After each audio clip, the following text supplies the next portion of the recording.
प्राण ऊर्जा क्या होती है और वो कहाँ से कैसे आती है? व्हाइट कलर का दिखाई देता है, बड़ा ही डायनामिक दिखाई देता है, इसका एक खुद का दिमाग है। ये धरती पर 2400 घंटे गिरती है। ये एक ऐसा एलिमेंट है, अगर ये ना हो किसी के शरीर में तो शरीर काम नहीं करता, ऑर्गन्स चाहे कितने भी एक्टिव हो। एक बार अगर हार्ट फेलियर भी हो जाए और प्राण शरीर से ना जाए तो हार्ट दोबारा काम करना शुरू कर देता है। ऊपर यहाँ पर थर्ड आई तक या फिर सहस्त्रार तक लाता है और उसको जागृत करता है उस व्यक्ति की तरफ। ब्रह्मांड की सारी माया खींच कर आती है। तो आप सब लोग जानते हैं कि आप सबको भी गुरुदेव ध्यान के माध्यम से सिखाते, दृष्टि के माध्यम से सिखाते। तो जब हमें गुरुदेव सिखा रहे थे, गुरुदेव हमें एक लोक में लेकर गए, बड़ा सुंदर और बड़ा प्यारा लोक था। किसी ने कुछ बोला तो मुझे उसके सर के माध्यम से एक सिग्नल दिखाई देता था। उसने एक सिग्नल छोड़ा, दूसरे व्यक्ति ने वो सिग्नल एक्सेप्ट कर लिया। वहां पर मैंने वैष्णव संप्रदाय देखा, शिव संप्रदाय देखा, मुस्लिम ईसा मसीह का जो क्रिश्चियन, मैंने इजिप्शियन, मैंने रोमन संप्रदाय देखा, वहां के संत भी देखे।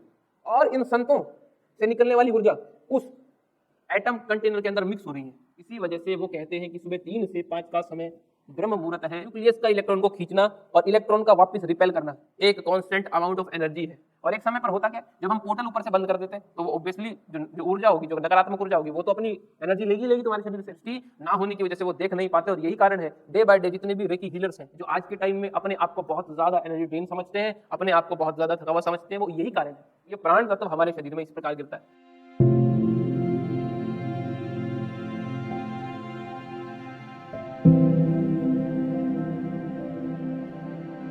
जय सिया राम सभी को। सिया राम में सब जग जानी, प्रभु प्रणाम जो जिग पानी। आप सभी को इस छोटे से दास का सादर जय सिया राम। आशा पाठशाला में फिर से स्वागत है आप सभी का। और आज हम क्या डिस्कस करेंगे, क्या पूछना चाहते हो? भैया मेरा एक सवाल है कि प्राण ऊर्जा क्या होती है और वो कहाँ से कैसे आती है और उसका क्या कैसे काम करती है प्राण ऊर्जा? और भी कुछ नहीं? प्राण ऊर्जा, प्राण ऊर्जा पहले समझते हैं प्राण क्या है। प्राण को डिफाइन किया हुआ है हमारे शास्त्रों में कि वो ये एक ईश्वरीय तत्व है जो चमत्कारिक रूप में ईश्वर का प्रतीक है। आत्मा सो परमात्मा मीन्स वो जो आत्मा है, ये प्राण तत्व को ही आत्मा बोलते हैं हम। प्राण तत्व को ही आत्मा बोलते हैं। तो प्राण जो है वो उस परमात्मा का तत्व है, उस परमात्मा का अंश है। क्या मैं ये बोल सकता हूं? ठीक है, प्राण परमात्मा का तत्व है। अब ये प्राण जो है परमात्मा का तत्व, मतलब ये एक ऐसा एलिमेंट है, अगर ये ना हो किसी के शरीर में तो शरीर काम नहीं करता, ऑर्गन्स चाहे कितने भी एक्टिव हो।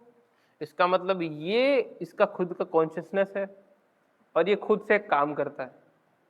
ये जो प्राण है ये इसका खुद का कॉन्शियसनेस है और ये खुद से काम करता है। तो ये वो ईश्वर का एक ऐसा अंश है जो खुद से काम करता है और इसका खुद का एक माइंड है खुद से। ठीक है, और यही फिर पूरे शरीर को चलाता है। ठीक है, तो ये प्राण बोल सकते हैं। ठीक है, अब इसी प्राण को हम एक बार साइड में निकाल लेते हैं और इसको पढ़ते हैं। अब इस प्राण के बारे में मैं छोटी छोटी चीजें बताता हूँ, सुनो। ये जो प्राण है इसको हमने साइड में निकाल लिया। इस प्राण को जब तक इंसान के शरीर में रहता है इंसान का शरीर काम करता है। ठीक है, प्राण जब तक शरीर नहीं छोड़ता हार्ट बीट चलती रहती। एक बार अगर हार्ट फेलियर भी हो जाए और प्राण शरीर से ना जाए तो हार्ट दोबारा काम करना शुरू कर देते हैं। तो प्राण के अंदर खुद से कॉन्शियसनेस है। इस प्राण के ऊपर संत महात्माओं ने बहुत कुछ लिखा है। ठीक है, छोटी छोटी चीजें जो मैं बताता हूँ। इस प्राण को अगर बड़ा करो, मैग्नीफाई करो और इसको उठाकर ऊपर की तरफ ले आओ, चक्रों की तरफ, ऊपर के चक्रों की तरफ ले आओ, तो इसको बोलते हैं आत्म तत्व को जागृत करना। ठीक है, इसको बोलते हैं आत्म तत्व को जागृत करना। बड़े संत महात्मा सिर्फ अपने आत्म तत्व को जागृत करने में ही अपना पूरा जीवन लगा रहे हैं। वो क्या कर रहे हैं, सबसे पहले तो ये मानते हैं कि हमारा जो प्राण है वही भगवान है, तो हम उसको उस एक एलिमेंट पे ही हमें फोकस करना है, उसको मैग्नीफाई करते हैं और उसको ऊपर उठाकर चक्रों के माध्यम से सहस्त्रार तक लाने की कोशिश करते हैं। पर जैसे ही वो थर्ड आई तक पहुंचता है तो वो जो आत्म तत्व है वही इतना जबरदस्त ग्लो करता है कि वो आत्म तत्व परमात्मा की शक्ति का एक अंश बन जाता है और वो जो है शक्तियों को खींचने लगता है। इसका मतलब इंसान ने अपने ही प्राण को बड़ा करके एनहांस करके ऊपर लेकर आया और उससे पूर्ण रूप से शक्ति जागृत की है।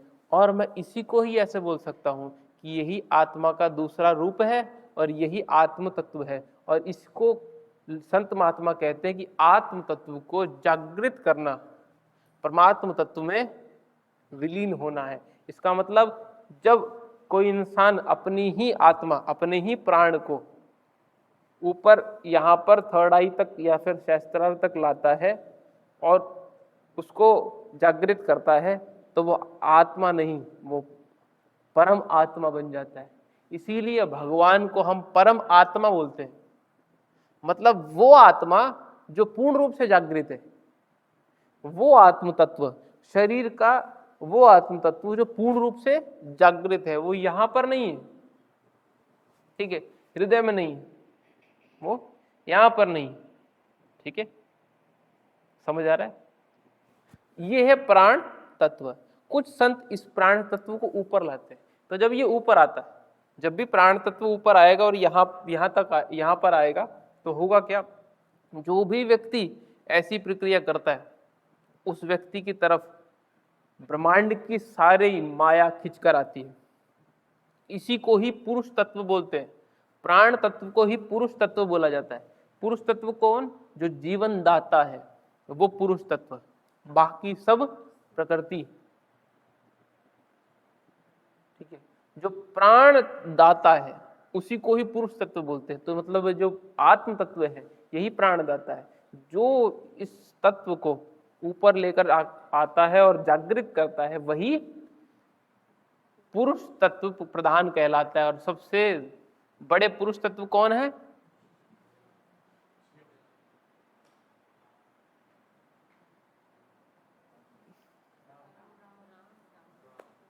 ये मैं आपके ऊपर छोड़ता हूं कि आप किसको मानते हैं, ठीक है। हम इसको डिस्कस नहीं करेंगे कि बड़े कौन है छोटे कौन है। हमें तो सिर्फ और सिर्फ समझना है कॉन्सेप्ट को, ठीक है। जब भी कोई व्यक्ति इस तत्व को ऊपर लेकर आता है और इसको जागृत करता है तो वो आत्मा से परमात्मा बन जाता है, ठीक है। अब इसी को पढ़ते हैं, बाहर निकालो, इसको देखो, इसको एक सेकंड के लिए हम देखते हैं कि ये काम कैसे करता है, ठीक है। ऑब्वियसली ये एक ऐसा अंश है जिसको हम मैग्नीफाई करके देखें तो व्हाइट कलर का दिखाई देता है, बड़ा ही डायनामिक दिखाई देता है, बड़ा ही जो है फ्रीक्वेंट दिखाई देता है, जिसका एक खुद का दिमाग है, ठीक है। तो इसका मतलब अगर इसका खुद का दिमाग है, इसका ये सब कुछ है, तो इसको कहीं ना कहीं से तो ऊर्जा मिल रही होगी, किसी ने तो इसको बनाया होगा, पहला। दूसरा, कहीं ना कहीं से इसको भी ऊर्जा मिल रही होगी, मिल रही है। और सिर्फ हमारे अंदर नहीं, इंसानों में नहीं, प्राण तो हर जीव में है, हर जीव में है, और हर जीव में ये एक समान दिखाई देता है। तो एक व्यक्ति में नहीं है, ये सभी प्राणियों में दिखाई देता है। इसीलिए हम बोलते हैं प्राण तत्व। जीवित अगर एनिमल होगा तो उसके अंदर प्राण तत्व दिखाई देगा, पर अगर वो शरीर छोड़ देता है तो वो प्राण तत्व नहीं है। तो ये हर प्राणी में दिखाई देगा, हर प्राणी में दिखाई दे रहा है। तो पूर्ण तरीके से ये जो प्राण है, इसको किसी ने तो बनाया और कोई इसको चला रहा है, क्योंकि इसके बेस पर ये जो ऊपर का शरीर है ये काम कर रहा है। हाँ, हम खाना खाते हैं, भोजन करते हैं, ये करते हैं, वो करते हैं, उससे तो हमारा ये शरीर चल रहा है, पर कोई तो ऐसा तत्व है जो इस प्राण को भी चला रहा है। और संतों ने इस तत्व को बोला है प्राण ऊर्जा। क्या बोला है? प्राण ऊर्जा। क्या बोला है? प्राण ऊर्जा। अब ये जो प्राण ऊर्जा है, इसको इंग्लिश में क्या बोलते हैं? Universal Cosmos energy, cosmic energy जो बोलते हैं, ब्रह्मांडीय ऊर्जा, इसको बोलते हैं ब्रह्मांडीय ऊर्जा। वो ऊर्जा जिससे ये ब्रह्मांड चल रहा है, वो ऊर्जा जिससे ये ब्रह्मांड चल रहा है। ठीक है, हाँ आजकल लोग गॉड पार्टिकल भी बोलते हैं। ठीक है, वो ऊर्जा जिससे ये ब्रह्मांड चल रहा है। अब उस ऊर्जा को देखते हैं, समझते हैं। पहले जब हम साधना करते थे और जब हमें गुरुदेव सिखाया करते थे अक्सर, तो आप सब लोग जानते हैं कि आप सबको भी गुरुदेव ध्यान के माध्यम से सिखाते, दृष्टि के माध्यम से सिखाते। तो जब हमें गुरुदेव सिखा रहे थे तो हमें गुरुदेव एक लोक में लेकर गए, उसका नाम हमें उस समय पता नहीं था। गुरुदेव हमें एक लोक में लेकर गए, बड़ा सुंदर और बड़ा प्यारा लोक था। वहाँ पर सिर्फ और सिर्फ संत महात्मा हमें दिखाई दिए। हम अंदर गए तो वहाँ पर एक बहुत बड़ा हॉल था, बहुत बड़ा हॉल। अब हॉल कैसा कि हॉल के एक तरफ बालकनी थी और बालकनी बिल्कुल ओपन थी। हमारे तो ग्रिल वगैरह होती है, वो बिल्कुल ओपन थी। ठीक है, बालकनी बिल्कुल ओपन, और उस बालकनी से स्पेस दिखाई देता है, उस बालकनी से स्पेस दिखाई देता है। तो एक बालकनी जो इस साइड पूरी खुली है, और ये जो दूसरा पोर्शन है यहाँ पर एक बहुत बड़ा हॉल, बहुत लंबा हॉल। हम जब वहां गए तो हमें लगा कि हम शायद पहले भी आए हैं, पर क्योंकि उस समय हम नादान थे, हमने उसको ध्यान नहीं दिया। ठीक है, संतों को देखा तो वहां पर कोई एक संत दूसरे संत से बात नहीं करता। हम अक्सर कई लोकों में जाते हैं, हमारे साथ आप लोग भी गए हैं। ठीक है, हम बहुत सारे लोकों में जाते हैं तो वहां पर आसपास के वहां के जो दूत होते हैं, सेवक होते हैं, वो आपसे बात भी करते हैं, तो आपको रिस्पॉन्स देते हैं, तो सुनाई देता है, पता चलता है, महसूस होता है, सब पता चलता है। वहां पर आपको अगर पानी का गिलास पिलाया जाए तो भी आपको महसूस होता है। ठीक है, पर वहां पर कोई व्यक्ति बोल नहीं रहा था, तो मुझे लगा कि यहाँ पर बोलना शायद मना है, कोई लाइब्रेरी होगी। पर जब भी कोई व्यक्ति बोलता था तो वहां पर मुझे ऐसा लगता था कि किसी ने कुछ बोला तो मुझे उसके सर के माध्यम से एक सिग्नल दिखाई देता था। उसने एक सिग्नल छोड़ा, दूसरे व्यक्ति ने वो सिग्नल एक्सेप्ट कर लिया, और ये सिग्नल एक्सचेंज ऑफ सिग्नल जो है ये मैं देख रहा था। तो मैंने इस सिग्नल पे थोड़ा सा जूम किया तो मैंने देखा कि मैथमेटिकल इक्वेशन दिखाई दे रही थी मुझे। मैं देख रहा था कि ये मैथमेटिकल इक्वेशन की टर्म्स में ये बात कर रहे हैं। ठीक है, ये बात मैं समझा तो मुझे ऐसा लगा कि यहाँ पर मन की गति से बात होती है, मन की गति से बात होती है, और ये मन की गति की रिप्रेजेंटेशन है ये कुछ मैथमेटिकल टर्म्स, शायद मुझे समझाने के लिए। ऑब्वियसली अगर किसी को मैथ नहीं आती तो अगर उसको मैथ दिखाई जाए तो क्या समझ आएगा, पर मुझे मैथ दिखाई दे रहा था, इसका मतलब शायद मुझे समझाने के लिए मुझे मैथ दिखाई दे रहा था। शायद कोई और व्यक्ति वहां पर जाए तो उसको कुछ और दिखे, हो सकता है।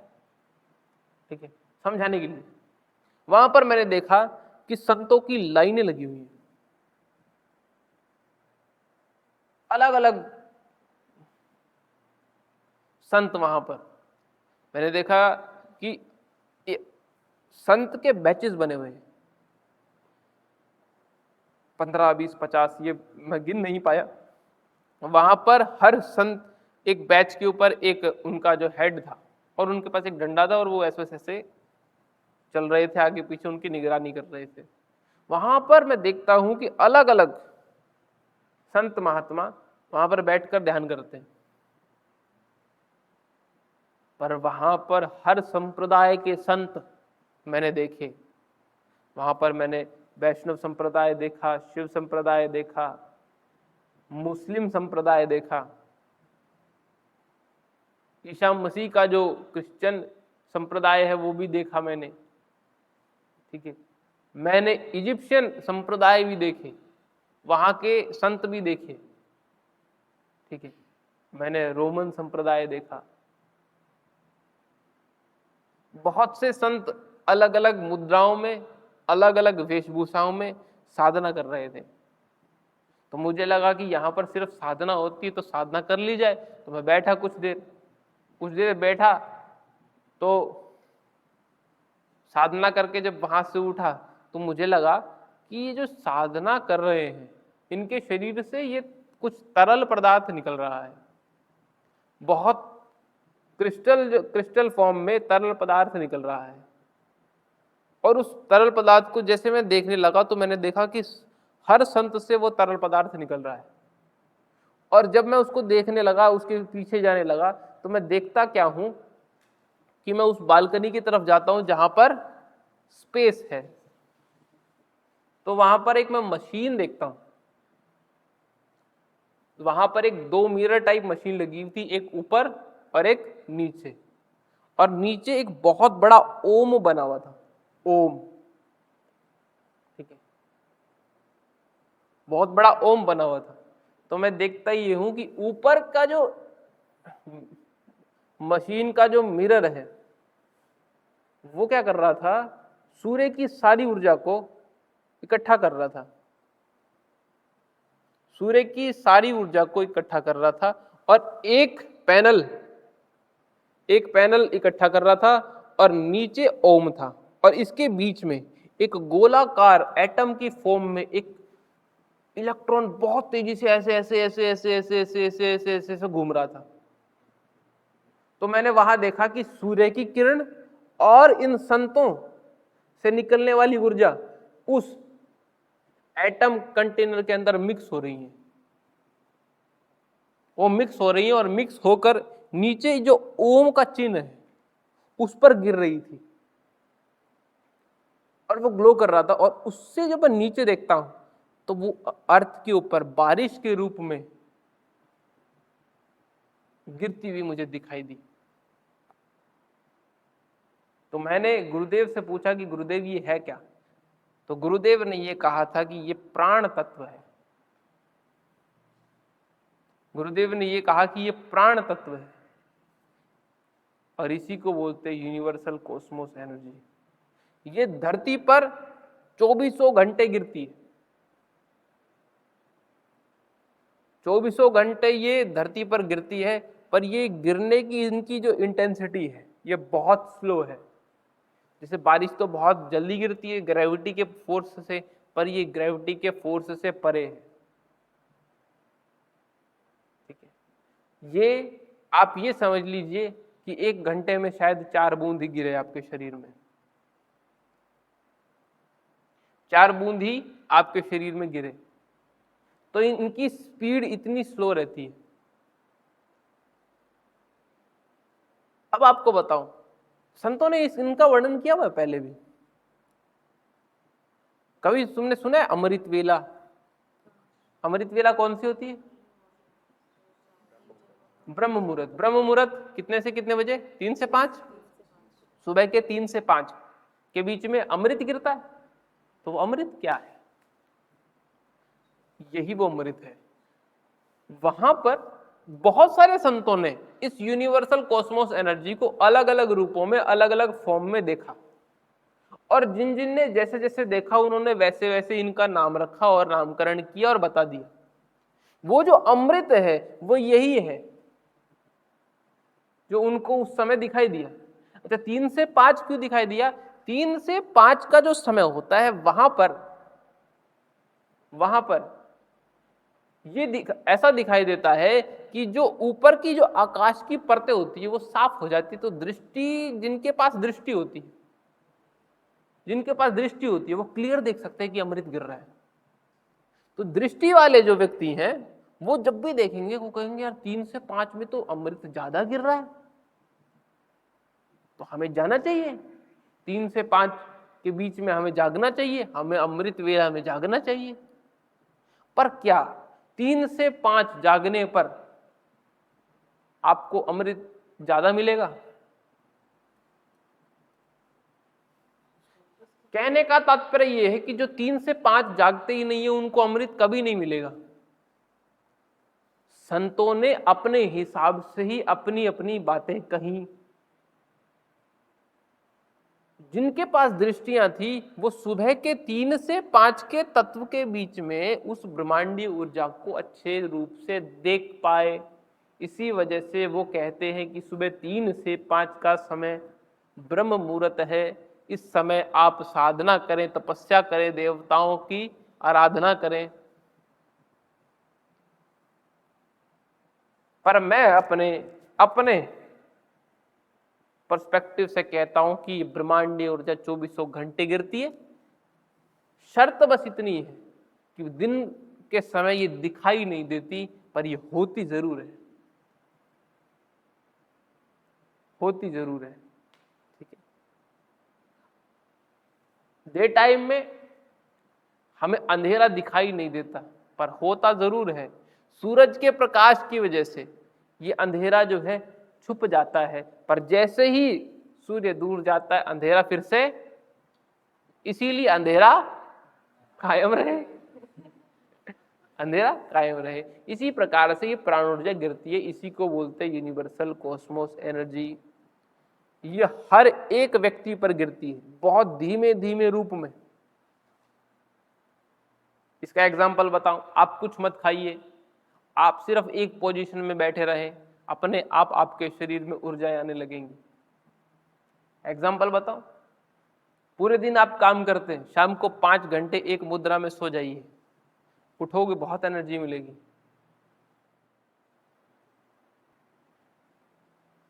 उठोगे आप बहुत एनर्जी मिलेगी। वो एनर्जी कहां से आई? मतलब आप एक ही मुद्रा में एक ही जगह बैठे रहे तो यूनिवर्सल कॉस्मोस एनर्जी का जो गिरना था वो कांस्टेंट था और आपके पात्र में गिरता रहा। 5 घंटे बाद आपका पात्र भरा और आप उठे, आप उठे। समझ में आया? इसीलिए हम कहते हैं कि आपको मिनिमम 6 घंटे सोना चाहिए, एक मुद्रा में सोना चाहिए, एक जगह सोना चाहिए। तो उससे क्या होगा, प्राण ऊर्जा गिरती रहेगी कांस्टेंट, और आप जो है आगे काम करने के लिए तैयार हो जाओगे। ये प्राण ऊर्जा है। ये प्राण ऊर्जा हर एक तत्व पर गिरती है। अब मैं आपको इस प्राण ऊर्जा का छोटा सा एग्जाम्पल बताता हूं। शायद मैंने पहले भी बताया है, एटम के अंदर, शायद हम पहले कभी वीडियो में बात कर रहे थे तब हमने अग्नि तत्व का जब सेशन था तो अग्नि तत्व में हमने समझाया था कि अग्नि तत्व अंदर होता है, हर छोटे से छोटे एलिमेंट में अग्नि तत्व होता है। अब मैं आपको समझाता हूं। एटम के अंदर फिर से बीच में न्यूक्लियस होता है, इलेक्ट्रॉन होते हैं, प्रोटॉन होते हैं, ठीक है, न्यूट्रॉन होते हैं। न्यूक्लियस के चारों तरफ इलेक्ट्रॉन घूमना, न्यूक्लियस का इलेक्ट्रॉन को खींचना और इलेक्ट्रॉन का वापस रिपेल करना एक कांस्टेंट अमाउंट ऑफ एनर्जी है। बिना एनर्जी नहीं चल सकता। ऑब्वियसली अगर इलेक्ट्रॉन में एनर्जी कम हो जाए तो वो न्यूक्लियस में गिर जाएगा, that will fall into nucleus. ठीक है, और अगर न्यूक्लियस में एनर्जी कम हो जाए तो इलेक्ट्रॉन जो है अपनी बाउंडेशन को पार करके दूर निकल जाएगा।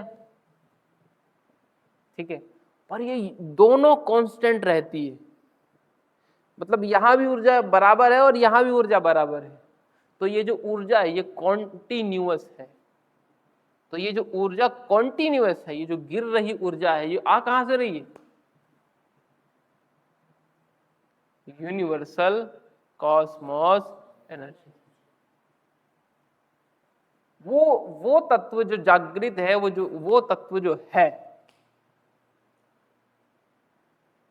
वो तत्व जो है, ठीक है, समझ आया कि ये प्राण तत्व क्या है। अब ये प्राण तत्व हमारे शरीर में इस प्रकार गिरता है। संतों ने प्राण तत्व को समझ लिया।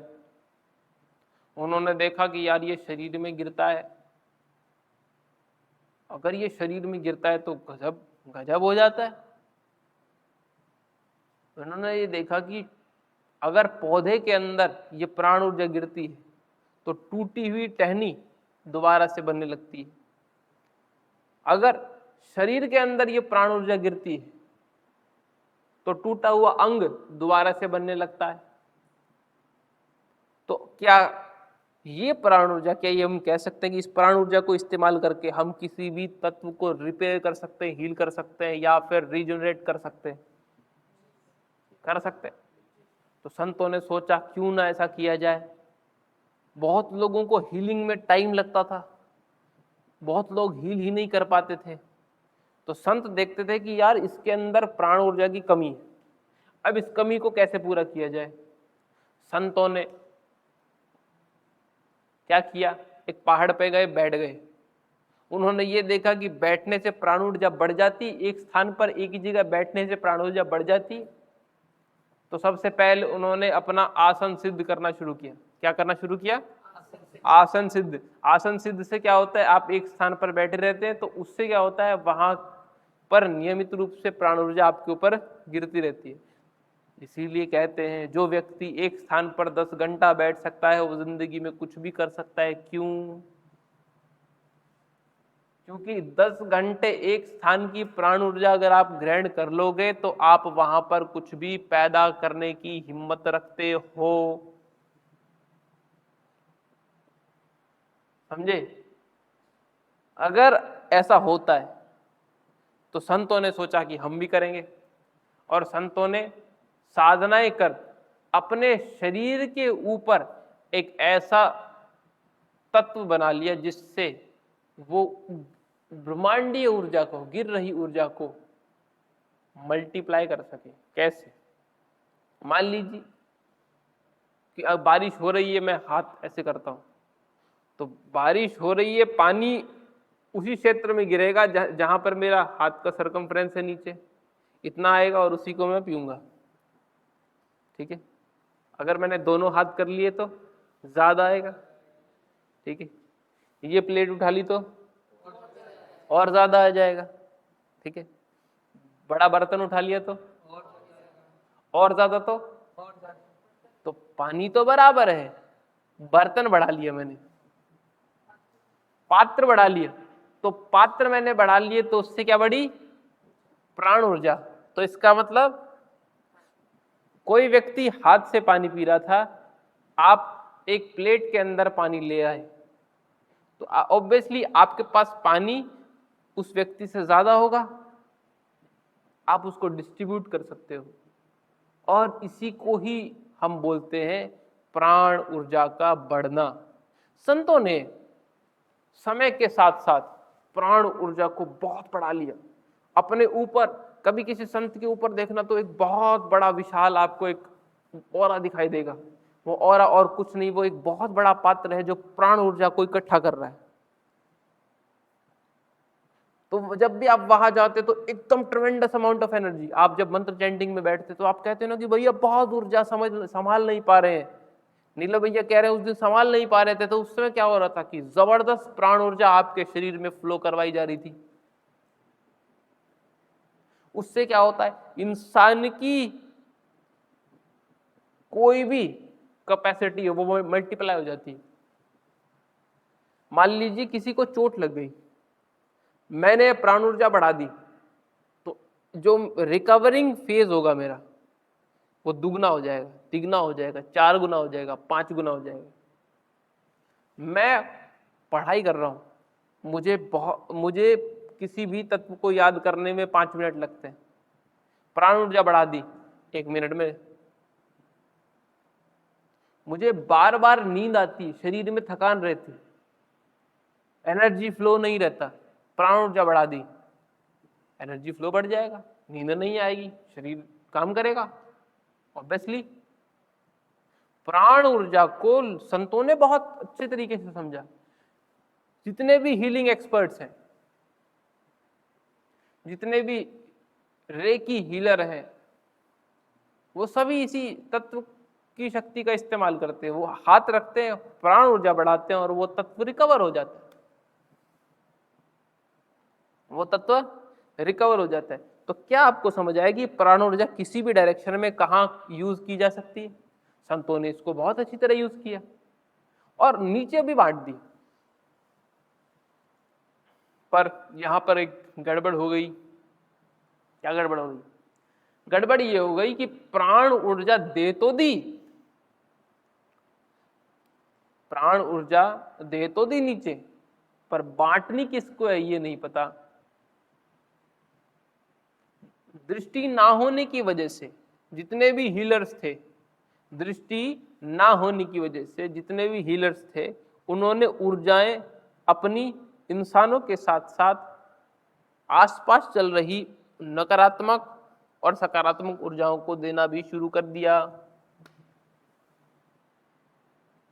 तो जिस व्यक्ति के ऊपर 24 घंटे ब्रह्मांडीय ऊर्जा गिरती है एक स्पीड से, उस पर तो कोई समस्या नहीं आएगी और कभी भी नहीं आएगी, क्योंकि ऑब्वियसली वो 24 घंटे एक चैनल के थ्रू जो है प्राण ऊर्जा डाल रहा है और दे रहा है सबको। अब प्रॉब्लम वहां आने लगी, जो लोग गुरु का आह्वान करके तो अपना चैनल खोलते हैं और गुरु का आह्वान करके बंद करते हैं। अब ये जो बंद करना और खोलना था, इसमें बहुत बड़ी समस्या आने लगी। जो लोग हीलिंग करते हैं वो क्या करते हैं, कुछ मंत्रों के साथ इनिशिएट करते हैं, पोर्टल खोलते हैं, ऊर्जा मांगते हैं, ऊर्जा देते हैं, फिर बंद कर देते हैं। आपको एक बात बताऊं मैं, आसपास की जो नकारात्मक ऊर्जा है जो कि हमें दिखाई नहीं दे रही, वो भी हमारे शरीर से ऊर्जा ले रही है। और एक समय पर होता क्या है, जब हम पोर्टल ऊपर से बंद कर देते हैं तो वो ऑब्वियसली जो ऊर्जा होगी, जो नकारात्मक ऊर्जा होगी, वो तो अपनी एनर्जी लेगी तुम्हारे शरीर से, तो वो तुम्हारे शरीर की एनर्जी लेना शुरू करेगी। धीरे धीरे आपके शरीर की लेगी, उसके बाद आपके चक्रों की लेगी, फिर उसके बाद आपकी कुंडली शक्ति की लेगी, और अंतोगत्वा धीरे धीरे आपकी प्रार्थना शक्ति कम हो जाएगी। अब प्रार्थना शक्ति भी तो एक एनर्जी है ना। अगर आप प्रार्थना कर रहे हो तो फिर कुछ बोलकर बता रहे हो। फॉर एग्जाम्पल मैं कहता हूँ, रोबिन प्लीज पानी का गिलास ले आओ। अब अगर मैं ये बोल रहा हूँ तो मेरे पास कुछ ना कुछ तो एनर्जी होगी, और तुमने सुना और फिर तुम पानी का गिलास ले आए। अगर मेरी ये एनर्जी भी खत्म हो जाए तो तुम सुन नहीं पाओगे और वो पानी का गिलास नहीं आएगा।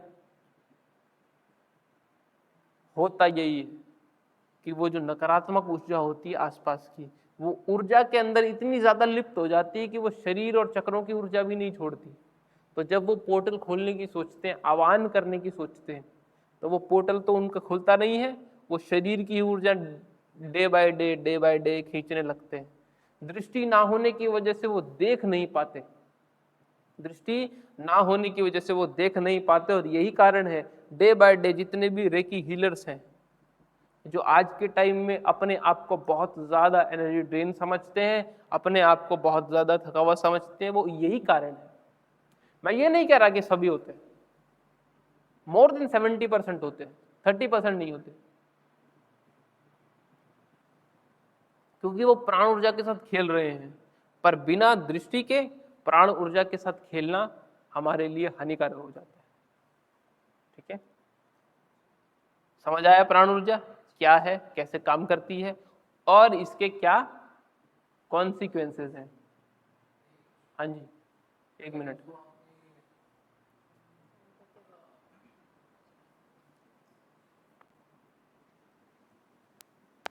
भैया वो श्लोक से जो प्राण ऊर्जा वहाँ से ट्रांसफर होकर जो धरती में गिरती है, जो आपने समझा है भैया, वो ये श्लोक को एस्ट्रल प्लेन में होता है ना, या वो हमारे फिजिकल प्लेन में ही है ये श्लोक? क्योंकि वो प्राण ऊर्जा जो वहाँ से अपने जो धरती में गिरती है, तो बेसिकली वो एस्ट्रल प्लेन से फिजिकल प्लेन में आ रहा है, कि वो एस्ट्रल प्लेन से एस्ट्रल प्लेन ही आके ना हमारे ऊपर वो गिर रही है? एस्ट्रल प्लेन से फिजिकल प्लेन में आती है।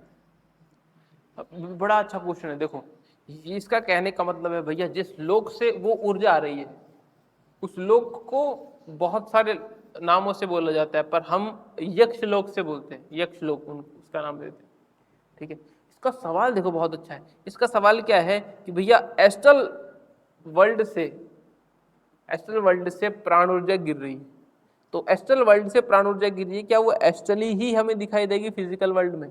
नहीं, वो फिजिकल फॉर्म में हमें दिखाई देगी। भैया ऐसे कैसे?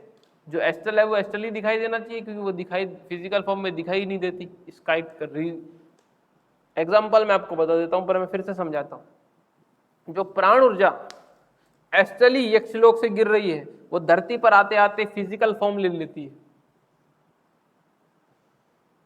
फिर से बताता हूं, जो प्राण ऊर्जा यक्ष लोक से एस्ट्रली गिर रही थी, वो धरती पर आते आते फिजिकल फॉर्म ले लेती है। कैसे?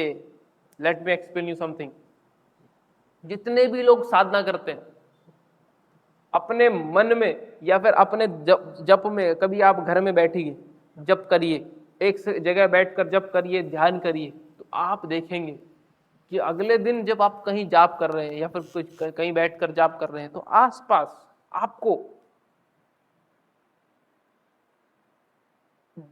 छोटे छोटे बाल दिखाई देंगे, हालांकि कोई नोट नहीं करता। ऐसे बाल दिखाई देंगे जो ना तो आपके बाल के हैं, ना आपके शरीर के हैं, पर उसके बाद भी आपको बाल दिखाई देते हैं। ये उनके साथ होता है जिनके आसपास नेगेटिविटी होती है। मान लीजिए आप जप कर रहे हैं और आप जप करते करते आप उठ के आप चले गए, सोने चले गए, फिर से आते हैं, फिर आप अगर बैठते हैं, डेली जप करते हैं, एक आसन पर बैठकर जप करते हैं, वहां पर क्या करें? वहां पर आप कुछ मत करें, बस अगले दिन बैठें और आसपास देखें कि क्या मेरे आसपास वो छोटे छोटे बाल मुझे दिखाई दे रहे हैं। तो आप कहोगे कि भैया हाँ, 10 आउट ऑफ 6 केसेस ऐसे होते हैं कि वहां पर बाल दिखाई देते हैं, 4 केसेस में नहीं होता। 6 क्यों होंगे?